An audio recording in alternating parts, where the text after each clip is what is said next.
Fact number 1 guys, KGF 1 के बाद KGF 2 के लिए फैंस को करीब 3 साल इंतजार करना पड़ा, लेकिन ये इंतजार अब सुनामी की शक्ल में सामने आ रहा है। जी हां गाइस, एक्टर यश, संजय दत्त, रवीना टंडन जैसे सुपरस्टार से सजी इस फिल्म की सबसे खास बात है इसका दमदार एक्शन और धांसू डायलॉग। लेकिन आप में से बहुत ही कम लोग ये बात जानते हैं कि KGF 2 के जो फेमस डायलॉग हैं वो खुद एक्टर यश ने लिखे हैं, और इस बात का खुलासा KGF फिल्म डायरेक्टर प्रशांत नील ने किया है।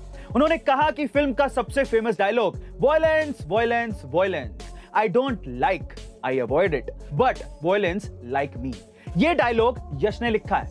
यही नहीं, फिल्म के कई मेजर पोर्शन के डायलॉग्स भी यश ने ही लिखे हैं। बहरहाल, इससे तो यही पता लग रहा है कि इस फिल्म के लिए यश ने बहुत ही मेहनत की है और उनकी ये मेहनत बॉक्स ऑफिस पर दिख भी रही है। आपका इसके बारे में क्या ख्याल है, कमेंट सेक्शन में जरूर लिखेगा। फैक्ट नंबर 2 गाइस, क्या आप ये जानते हैं कि कोई भी गवर्नमेंट एम्प्लॉय शेयर मार्केट में पैसा लगा सकता है, फिर चाहे वो प्राइम मिनिस्टर हो या फिर चीफ मिनिस्टर।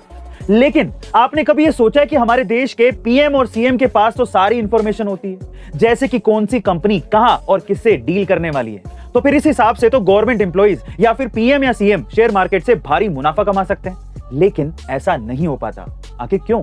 क्योंकि एक गवर्नमेंट एम्प्लॉय इन्वेस्ट तो कर सकता है लेकिन ट्रेडिंग नहीं कर सकता, और इसी वजह से इन्वेस्टिंग न्यूज जल्दी मिलने के बावजूद भी एक गवर्नमेंट एम्प्लॉय शेयर मार्केट से प्रॉफिट नहीं कमा पाता। लेकिन गाइस, आपकी क्या मजबूरी है? आप तो इन्वेस्टिंग और ट्रेडिंग दोनों कर सकते हो और भारी मुनाफा कमा सकते हो। तो देर किस बात की, नीचे दिए गए डिस्क्रिप्शन बॉक्स में डीमेट अकाउंट्स के लिंक गिवन है, फटाफट से जाइए और अपना डीमेट अकाउंट ओपन करिए और अपना इन्वेस्टमेंट आज से शुरू करिए। फैक्ट नंबर 3 गाइस, वो कहते हैं ना कि पानी की महिमा जिसने है पहचानी, उससे बड़ा कोई नहीं है ज्ञानी।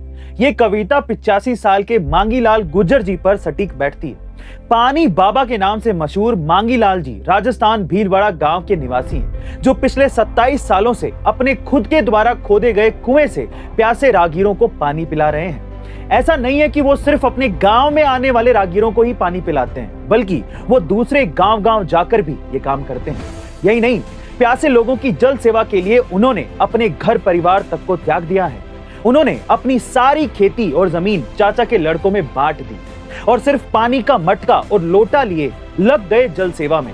गाइस, पानी बाबा की कहानी उन तमाम लोगों के लिए एक सबक है जो भूखों और प्यासों को देखकर मुंह मोड़ लेते हैं। नमन है मांगीलाल जी के इस निस्वार्थ सेवा को। Fact number 4 guys, Oscar award सबसे बड़े अवार्ड के तौर पर दुनिया में जाना जाता है, लेकिन इस साल जो कांड हुआ है उसकी चर्चा ऑस्कर अवार्ड से भी ज्यादा होने वाली है। जी हां गाइस, ऑस्कर की भरी महफिल में एक्टर विल स्मिथ ने स्टेज पर जाकर होस्ट क्रिस रॉक को थप्पड़ जड़ दिया। पहले तो वहां मौजूद सेलेब्स को लगा कि ये कोई मजाक है, लेकिन बाद में माहौल गंभीर होता देख एहसास हो गया कि इतने बड़े मंच पर कुछ ऐसा हुआ है जो ऑस्कर के इतिहास में कभी नहीं हुआ। दरअसल क्रिस ने विल स्मिथ की वाइफ जेडा के गंजेपन पर कमेंट करते हुए कहा कि फिल्म J.I. जेन में उन्हें गंजेपन की वजह से ही कास्ट किया गया था और उन्होंने अपने बाल नहीं कटवाए थे, बल्कि वो एलोपेसिया बीमारी से जूझ रही हैं, जिससे उनके सिर से सारे के सारे बाल गायब हो गए। यही बात विल स्मिथ को बहुत ज्यादा बुरी लग गई और उन्होंने स्टेज पर जाकर क्रिस को जोरदार थप्पड़ जड़ दिया। बहरहाल, दोनों ने एक दूसरे से माफी तो मांग ली है, पर आपको क्या लगता है कि पहली गलती किसकी थी? कमेंट सेक्शन में जरूर लिखेगा और ऐसे अमेजिंग वीडियोस के लिए शेयर, सब्सक्राइब एंड लाइक। मिलते हैं अगली वीडियो में।